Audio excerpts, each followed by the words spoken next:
सुप्रभात। आज हम जिस विषय को पढ़ने जा रहे हैं वह है सामाजिक संरचना। सामाजिक संरचना को समझने से पूर्व हमें संरचना को समझना होगा कि संरचना क्या है।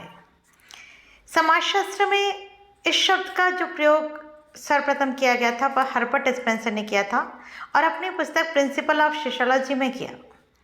दुर्खिम ने भी अपनी कृति the rules of sociological methods तथा division of labour in society नामक पुस्तकों में इन अवधारणाओं पर विचार किया है। हम देख रहे हैं कि संरचना क्या है। प्रत्येक भौतिक वस्तु की एक संरचना होती है जो कई इकाइयों या तत्वों से मिलकर बनी होती हैं। ये इकाइयाँ परस्पर व्यवस्थित रूप से संबंधित होती है तथा इन इकाइयों में स्थिरता पाई जाती है। जब कोई चीज़ आपस में व्यवस्थित रूप से संबंधित होकर एक आकार बना रही है उसे हम संरचना का नाम देते हैं। इसे परिभाषित करते हुए रेडक्लिफ ब्राउन लिखते हैं, जब हम संरचना शब्द का प्रयोग करते हैं तब हम उसके भागों अथवा संगठकों के क्रम विन्यास की ओर संकेत करते हैं।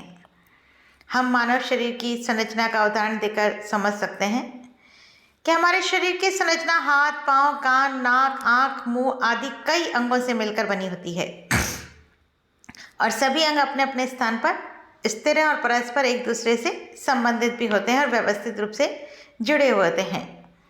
इस प्रकार हम मान रहे हैं कि प्रत्येक संरचना में 4 विशेषताएं देखने को मिलती हैं। सबसे पहली क्या कि वह कई अंगों या तत्वों या इकाइयों से मिलकर बना होता है। उदाहरण के लिए हम अगर कहें कि मकान की संरचना ईंट, पत्थर, चूना, सीमेंट आदि द्वारा निर्मित होती है। दूसरी बात यह परस्पर इकाइयाँ स्थायी एवं व्यवस्थित रूप संबंध पाए जाते हैं, व्यवस्थित रूप से संबंधित होती हैं। जैसे ईंट, चूना, पत्थर आदि को व्यवस्थित रूप से जमाने पर ही मकान की संरचना बनती है। तीसरी बात, ये इकाइयाँ अपने अपने स्थान पर स्थिर रहती हैं। यदि इनमें स्थायित्व न हो तो संरचना बनती बिगड़ती रहेगी। इसका मतलब क्या हुआ कि ये इकाइयाँ जहाँ हैं वहीं स्थिर रहकर अपने कार्य को करती हैं। जैसे मकान में हमने ईंट, चूना जहाँ रख दिया, जहाँ उनको व्यवस्थित कर दिया, वह वहीं रहकर मकान की संरचना का निर्माण करते हैं।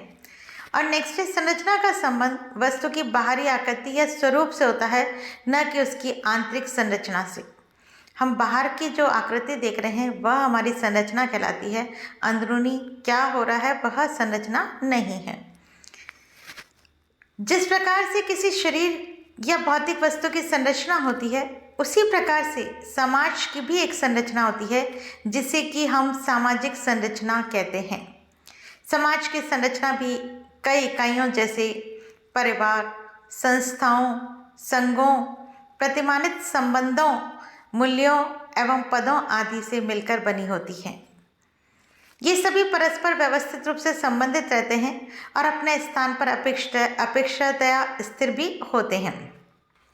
अब हम सामाजिक संरचना को समझने के लिए इसकी अर्थ और परिभाषा को देखेंगे कि कार्ल मानहिम ने कहा है, सामाजिक संरचना परस्पर क्रिया करती हुई सामाजिक शक्तियों का जाल है जिससे अवलोकन और चिंतन की विभिन्न प्रणालियों का जन्म होता है।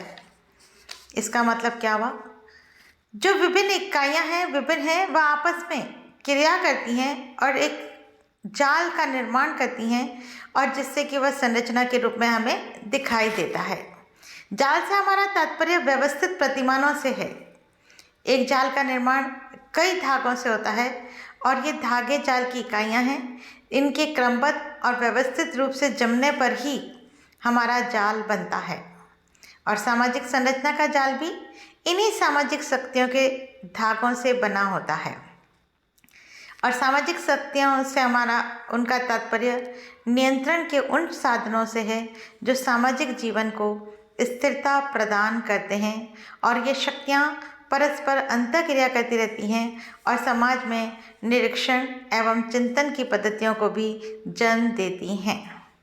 इस तरह से मानहिम ने हमें सामाजिक संरचना को एक जाल के रूप में समझाने का प्रयास किया है और पार्सन्स ने जो बताया है कि पार्सन्स के अनुसार सामाजिक संरचना परस्पर संबंधित संस्थाओं, एजेंसियों और सामाजिक प्रतिमानों तथा साथ ही समूह के प्रत्येक सदस्य द्वारा ग्रहण किए गए पदों तथा कार्यों की विशिष्ट क्रमबद्धता को कहते हैं। इसमें क्या हो रहा है, 3 बातें स्पष्ट हो रही हैं। पहला, इसका निर्माण हमारी सामाजिक संस्थाओं, एजेंसियों, प्रतिमानों और व्यक्तियों द्वारा ग्रहण किए गए पदों एवं भूमिकाओं रूपी इकाइयों से होता है। दूसरा, ये सभी इकाइयाँ परस्पर एक दूसरे से संबंधित होती हैं। और तीसरा, सामाजिक संरचना में एक विशिष्ट क्रमबद्धता पाई जाती है और इन विशेषताओं से हम यह भी स्पष्ट कर हो रहा है कि सामाजिक संरचना एक अमूर्त धारणा है, क्योंकि समाज की संरचना का निर्माण सामाजिक संबंधों, संस्थाओं, प्रतिमानों आदि के द्वारा हो रहा है जो कि अमूर्त हैं। हम उन्हें महसूस कर सकते हैं, वह हमें दिखाई नहीं देते हैं। इसी तरह से मैकावर और पेज ने भी अपनी बात कही है कि समूह निर्माण के विभिन्न तरीके संयुक्त रूप से सामाजिक संरचना के जटिल प्रतिमान का निर्माण करते हैं। सामाजिक संरचना के विश्लेषण में सामाजिक प्राणियों की विविध प्रकार की मनोवृत्तियों तथा रुचियों के कार्य प्रकट होते हैं। इस प्रकार मैकावर और पेज ने समूह निर्माण के विभिन्न तरीकों को ही सामाजिक संरचना का आधार माना है। सामाजिक संरचना को वह अमूर्त तो मान रहे हैं क्योंकि वह इसके सामाजिक संबंधों के ताने बाने से बना होता है, लेकिन वह इसको और भी स्पष्ट करते हुए क्या कह रहे हैं, न तो हम सामाजिक संरचना को देखते हैं और न ही हम देख सकते हैं।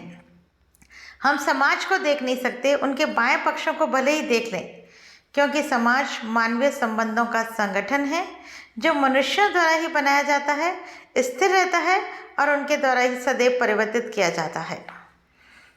मजुमदार और मदान ने भी पुनरावृत्तीय सामाजिक संबंधों के तुलनात्मक स्थायी पक्षों से सामाजिक संरचना बनती है। इस परिभाषा से भी स्पष्ट है कि संबंध बार बार दोहराए जाते हैं और तुलनात्मक रूप से स्थिर होते हैं, इसीलिए वे समाज की संरचना का निर्माण करते हैं। हैरी एम जॉनसन ने जो बात कही है वह यह कि किसी वस्तु की संरचना उसके अंगों के अपेक्षाकृत स्थायी अंतर संबंधों से निर्मित होती है। स्वयं अंग शब्द से ही कुछ स्थायित्व के अंश का ज्ञान होता है। सामाजिक प्रणाली क्योंकि लोगों के अंतर संबंधित कत्यों से निर्मित होती है, इनकी संरचना भी इन कत्यों में पाई जाने वाली नियमितता या पुनरावृत्ति के अंशों में ढूंढी जानी चाहिए। इस तरह से जॉनसन ने भी अपनी बात में यही स्पष्ट किया है कि हमारे जो स्थायी अंतर संबंध हैं उन्हीं से सामाजिक संरचना निर्मित होती है। जॉनसन ने अपनी परिभाषा में स्पष्ट किया कि प्रत्येक संरचना कई इकाइयों या अंगों से मिलकर बनती है और इन अंगों में परस्पर स्थायी संबंध पाए जाते हैं। स्थायित्व के अभाव में न तो संरचना लंबे समय तक बनी रह सकेगी और न ही अंग परस्पर सहयोग दे पाएंगे। सामाजिक संरचना का निर्माण भी लोगों द्वारा परस्पर संबंधित क्रियाओं या कृत्यों द्वारा होता है। वे क्रियाएं बार बार दोहराई जाती हैं और इनमें वह क्रियाएं बार बार दोहराई जाती हैं और इनमें एक नियमबद्धता पाई जाती है। इस तरह से जॉनसन ने अपनी परिभाषा में पूर्ण रूप में हमें समझाने का प्रयास किया कि किस तरह से इस संरचना का निर्माण होता है। उपयुक्त परिभाषाओं के आधार पर हम ये कह सकते हैं कि सामाजिक संरचना समाज की विभिन्न इकाइयों, समूहों, संस्थाओं, समितियों तथा सामाजिक संबंधों से निर्मित एक प्रतिमानित एवं क्रमबद्ध ढांचा है। सामाजिक संरचना अपेक्षातया एक स्थिर अवधारणा है जिसमें अपवाद रूप में ही परिवर्तन होते रहते हैं। आज हम इतना ही पढ़ेंगे और अब हम नेक्स्ट व्याख्यान में पढ़ेंगे सामाजिक संरचना की विशेषताएं। धन्यवाद।